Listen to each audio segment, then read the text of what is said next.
4 ভরি গহনা মেরে দিছে আমার জামাইয়ের বন্ধু। উনি একজন হিন্দু লোক। তো উনি আমার জামাইয়ের সাথে এরকম একটা প্রতারণা করছে। আসসালামু আলাইকুম, আপনারা সবাই কেমন আছেন? আশা করি সবাই অনেক ভালো আছেন। তো ঘটনাটা হইছে আরও ৩ বছর আগের কথা। আমার শ্বশুর যখন মারা যায় তখন আমরা অনেক টাকা ঋণ হয়ে গেছিলাম। তখন ওই ঋণ শোধ করার জন্য আমার জামাইয়ের একটা বন্ধু আছে হিন্দু। তো ওই হিন্দু বন্ধুর কাছ থেকে মানে ৩ লাখ ৩.৫ লাখ টাকার মতো নেওয়া হয়েছে ধার করে। তো উনাকে বলা হয়েছিল যে তুমি আমার গহনাগুলা রাখো আর হচ্ছে আমাকে ৩.৫ লাখ টাকা ধার দাও।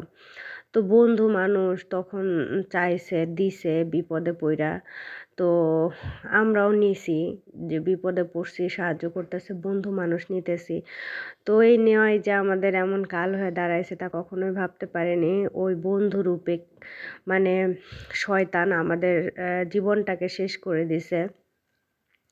ওই লোকটা আমরা গত ১ মাস আগে একটা জমি বিক্রি করছি। জমিটা বিক্রি করার পরে পুরা ৩.৫ লাখ টাকা ওর বন্ধুকে শোধ দেওয়া হয়েছে। এখন বন্ধু টাকা নিয়ে বলছে ঢাকাতে গহনা আছে, আমি গহনা এনে দিচ্ছি।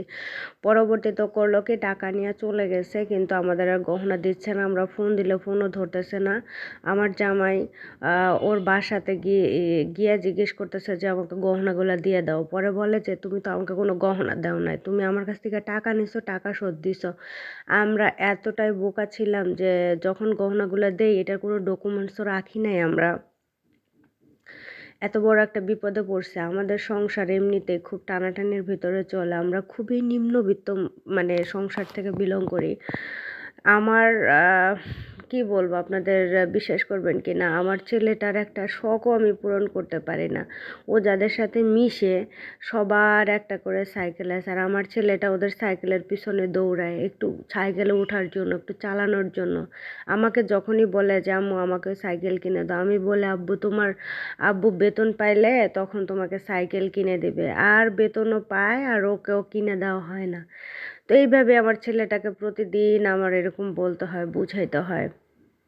আপনারা শুনলে অবাক হবেন যে এই বছরটাকে আমি ওকে ভর্তিও করাইনি স্কুলে, শুধুমাত্র টাকার অভাবে ওকে স্কুলে ভর্তি করাই নাই। যে ভাবছিলাম কি গহনাগুলা তুইলা ছোটোখাটো একটা মুদির দোকান দিব।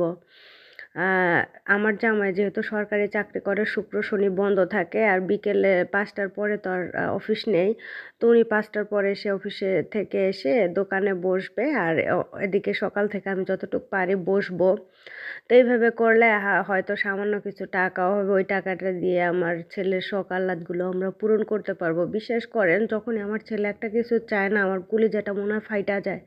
দিতে পারি না, এত কষ্ট লাগে, ছেলের জন্য এত মায়া লাগে যে ওর একটা শখও পূরণ করতে পারি না। তো আমার ওইটুকুই গহনা ছিল। আমার শ্বশুর অত্যন্ত ভালো মানুষ ছিল। ওই গহনাটুকু আমার শ্বশুর আমাকে দিয়েছিল আমার যখন বিয়ে হয়। তো আমি কখনো ভাবতে পারি নাই যে আমার গহনাগুলো এরকমভাবে চলে যাবে। আমার জামাই ওনাকে অনেক অনুরোধ করছে যে বন্ধু তুমি আমার সাথে এরকম প্রতারণা কইরো না, কইরো না, আমার গহনাগুলো আমাকে দিয়ে দাও। তো ও একটাই কথা বারে বারে বলছে যে আমি তোমার কোনো গহনা নেই নাই, এটা বইলা ও চলে গেছে, ওর বাসাতে দরজা দিয়ে দিছে, আমার জামার মুখের সামনে দরজা বন্ধ করে দিছে। তো যাই হোক, মানুষ বিপদে পড়লে চেনা যায়। আসলে আমরা বিপদে পড়ছিলাম ঠিকই, কিন্তু ওর কাছে গিয়ে হাত পাতলে পরে ওরা আমাকে ঠিকই টাকা দিছে, কিন্তু ও যে এইভাবে প্রতারণা করবে আমরা চিন্তাও করতে পারি নাই। আমার কপালটাই খারাপ। আমি কখনোই মনে হয় আমার আর গহনাগুলো আর ফিরে পাবো না। এমন বন্ধু যেন আল্লাহ মাবুদ কাউকে না দেয় জানেন। এই বন্ধুটা আমার জীবনটাকে একবারে শেষ করে দিয়েছে। এর আগে একটা ভিডিও দেখছেন, আমি অনেক অসুস্থ ছিলাম। ওই অসুস্থ থাকার কারণটাই হচ্ছে এইটা।